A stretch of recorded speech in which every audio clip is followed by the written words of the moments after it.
A while back, I was able to chat with ex-FBI agent Ted Gunderson and other ex-FBI agents, which wrote letters of support for me because I had documented targeting in every state, in every residential area where I lived at by the block watch captain, harassment upon arrival to gas stations at one time by local cops in Northwest Florida and in Texas, Citizens Corps programs. I was harassed in classrooms, doctors' office lobbies, and it was the local FBI. On the road, it was the local Northern Command and Citizens Corps and the local CIA. And other defense contractors were harassing me where I took walks with my family upon arrival to places. This has nothing at all to do with an investigation, fellow TIs. We are dealing with some of the most demonic, terroristic threats on our soil. They hide behind a flag. They utilize ex-military, and in some cases, even active duty in some communities, small groups of them. They pay people off money. They harass you overseas in classrooms, label you a terrorist, try to get you kicked out of your house. Don't be surprised if you wake up one morning and your brake pads are gone and your what do you call this? The hose for your brake oil is slashed. Don't be surprised if you find every wire in your car cut. I've documented that in the past and I shared it on Facebook and YouTube. And even more bizarre, in the past 2 years, I've been in two car accidents. Both cars were totaled at the same exact spot in an area I was being harassed at systematically. And during that time, every time I went for a bike ride, my bike would be hit on the left side. So guess where my car was hit? On the left side. And when I started investigating those that were targeting me, I discovered that they were nearly all veterans and that many of them were living in proximity to U.S. bases. Stay away from U.S. bases these next 7 years, fellow TIs. Don't live close to one. And let me tell you why. We're all the time in everybody's affairs, and we surround nations. When you surround a person, you're mobbing them. And when you continue to threaten a person's existence or another nation's existence, you can say they're terrorists, whatever you want. That nation's people and that government will view you as a threat regardless of how much power you have and how many European nations you have. So what the perpetrators do is they mob you and then they slander you to all their little European Anglo friends. And I'm not anti-Semitic, I'm not racist, I'm white myself. I'm just telling you guys how it is. They'll go to select Freemasons, VFW members, American Legion members, and they'll share apps, ways to communicate, and you could just be biking. And as you're biking past certain neighborhoods, you could just be harassed. They may leave their residential neighborhood, drive up to where you're at, get out of their car and confront you. That's done to promote violence. And in every state, I've documented harassment by families, Mexicans. I have it on video where you actually see these people that live across the street, 3 houses away from me, opening up their garage, looking at me and whistling, and then doing bizarre stuff, and then walking in front of my house, taking pictures with flash on right at my place. They may go into restaurants as a family to do this, and they love to do this when you're with your family because they want you to appear as if you snapped for no reason. So they use people as patsies, human sacrifices. These are very satanic, sociopathic personalities. Some may be Christian, but in my opinion, if you're truly a Christian, if you truly have the love of Christ in your heart, you're not going to be doing stuff that only terror threats do in our schools. The videos show Jewish people in every state doing stuff that would place anybody on a terrorist watch list. It shows me calling the National Security Agency, dialing their number, and then slamming the phone, along with the FBI headquarters and FBI field offices. It shows DHS in the past doing the same thing, not just to me, but to National Security Agency whistleblowers, ex-NSA, ex-FBI. And I even have received letters of support from ex FBI agents. Before ex FBI agent Ted Gunderson died, he talked about gang stalking. All it is targeting. It's the same thing that our clandestine agencies do. And they'll smile in your face. They'll belong to patriotic groups, support veterans. But then behind the scenes, they'll target you and you can relocate and you'll be targeted again. The videos I have show me eating in multiple states and these people knocking on the back doors or coming to a hostess or waiter and asking them to whistle my face and giving them money. They wear black suits, thin black ties. In Texas, the cops would not even put down their names, their tag, or anything about them. They seen them as above the FBI. They were horrified. When I went to police, they would tell me, don't come back here again. We don't want to deal with those types of people. And when I was harassed, every time I went shopping, the perps would actually go to the police department. They didn't care because they're under immunity. They abuse the law. See, the FBI and CIA have found loopholes, ways they can bypass the Constitution and make people's lives miserable. So that way they can say, okay, this person is the threat, he's the terrorist. When the whole entire time, the people behind terrorism were pretending to be patriots. Now, I believe the FBI has improved under Kash Patel. But in our prior administration, why they weren't on a terrorist watch list doesn't make no sense, especially the CIA. What they do is they nudge people. They use nudging tactics. And what the FBI would do was they would arrive upon arrival to the Tarleton Law Library, where I went to. So that way I can get access to justice. Because the perpetrators, they don't want to be accountable for their actions.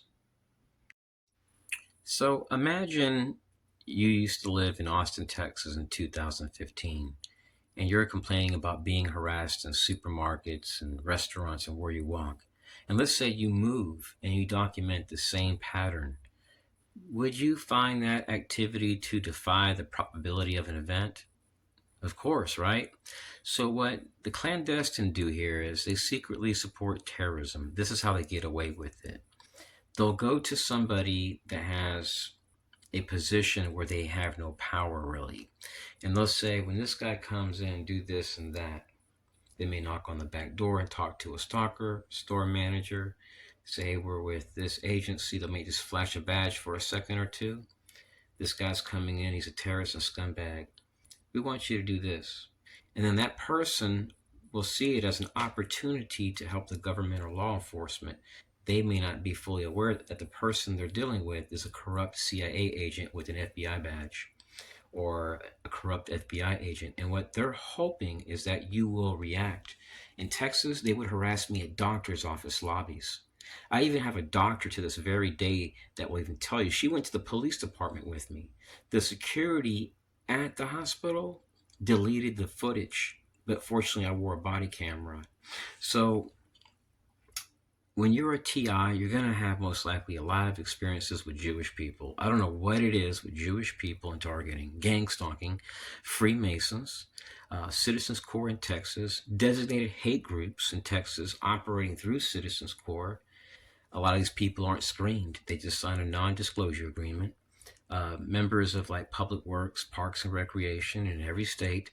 And they'll also reach out to like fire departments, like the fire chief.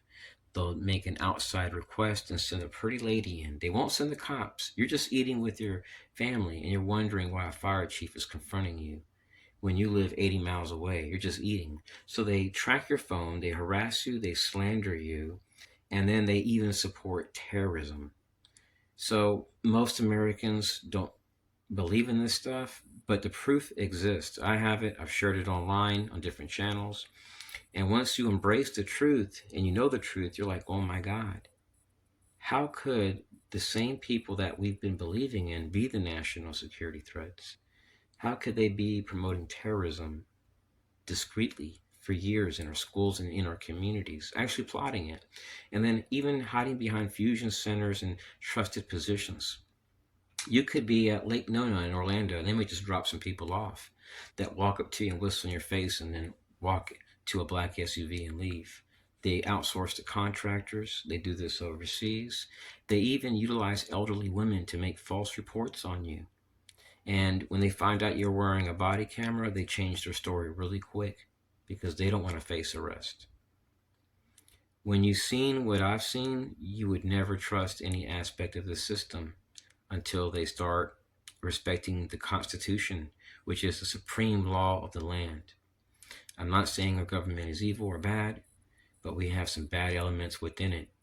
And I truly feel inside and know, I don't believe I know, that the source of all terrorism is behind our flag. They promote the problems overseas. They create the conditions necessary to promote unpredictable events. And then they're like, oh, we're the good guys. We love America. And they'll even use our patriots, our veteran groups, as patsies, not knowing what they're doing. They'll use role players, surveillance workers. In some cases, they'll prevent you from working. They'll get you kicked out of homes, jobs, schools. They essentially work to neutralize you. So versus helping you and forgiving you for whatever you said, they systematically terrorize you. Anyways, God bless. When you guys have the money to leave, look at other countries and stay strong. Peace. From what I've gathered from those that are into these activities referred to as gang stalking, is that gang stalking is pretty much a militarized activity. It goes back to defense contractors, ex-military, hordes of Israeli contractors, corporate sector partners. They have associations tied to like teachers, doctors, nurses, psychiatrists, mechanics, all types of engineers, realtors, and a lot of these people are ex-military with secret clearances.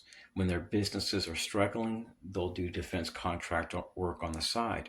But it's not always based on activities like I'm talking about. Some of these people will do different things, and they'll do things outside of their occupation to get extra money. It could be surveillance. It could be entrapment. It could be based on mobbing. Once you understand how these people operate and what their intentions are, you start to clearly see how suicidal, reckless, and terroristic some of them are. They essentially will promote attacks, bombings, domestic terrorism. Once you understand the source of terrorism, you don't have to go to a national security agency to understand what a terror threat is. You don't need to go to Homeland Security either. It's being shown to you right here on the internet. There's people all over the net talking about these activities. The same activities they're doing in America are done overseas.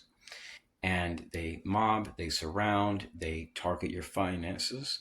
They pretty much utilize social and economic sanctions as a weapon. And they're hoping for retaliation. Now, if you attack another country's ability to survive, to eat, and to flourish, that can cause problems, right? We've seen that with Russia. They've said, hey, stop it, stop it. And the only reason why we back off a little bit is because we know if we push too far, that they may make a burrito out of us and just say, fuck you. So that is a possibility even with human beings. If you're pushing and you're pushing and you're pushing, and the person's asking for help and saying stop, and you don't, what do you think is the outcome? So what the enemy does is they torture you psychologically, they mob and harass you, slander you, they deny you a judge, jury, and a trial, and they hide behind our national security apparatus. It's mind-blowing. And I believe Americans in the future are going to start understanding that everything they believed in was a lie. When you start speaking the truth, you could be a victim of this. And as long as they're not seen, as long as they're utilizing different people, then they can say, oh, you don't have any proof because everything's being outsourced. But through pattern recognition, you can clearly see that something isn't right. Anyways, stay strong. God bless. Peace.